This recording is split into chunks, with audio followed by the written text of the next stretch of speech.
you use something similar. The argument that I've heard to counter that, if us undertaking a no first use or declaring a no first use policy, is that it would undermine the confidence of our allies.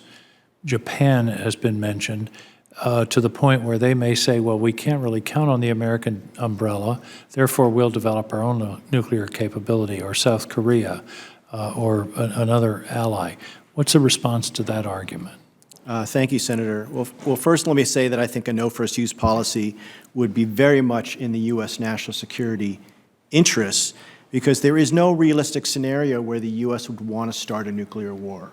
I mean, think about it. Why would we want to start a nuclear war, which is what first use is? No president has used nuclear weapons in 75 years because they've seen no need to and simply don't want to do that. So I think we have a de facto no first use policy today. It's just we're not getting the benefits for it. And in terms of the allies, I fully understand that the allies who depend upon U.S. extended deterrence will be made nervous by a U.S. no first use policy. But I think we can address their concerns by reassuring them, because extended deterrence does not depend on first use. Extended deterrence depends on assured retaliation. What we're saying is, if you or allies are attacked, we will be there for you. That's a retaliation promise. It's not a first use promise. So I think we need to sit down, and I fully understand that this requires a heavy lift diplomatic effort. And a lot of damage was done in the Trump administration on the alliances, so I completely get that. But the Biden administration needs to sit down, and in the Biden administration, it's being conceived as a sole purpose question. That's the term that's being used there. But the Biden administration... Let me follow up on that for a minute. Yeah.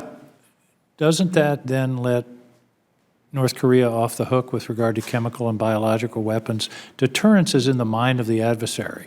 Don't we want them nervous about, gee, if we use chemical weapons in a massive way, we could face a nuclear strike? That you want to put your adversary in a quandary. Senator, I think that's a great question. I would say that we only want to make threats if they're credible. If the United States makes threats that are not credible, that undermines all our other threats that we make.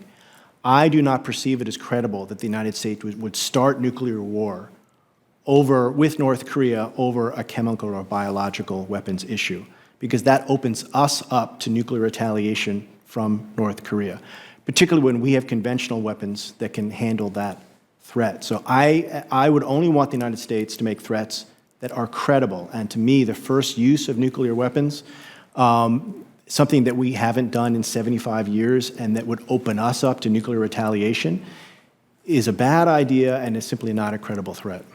Thank you.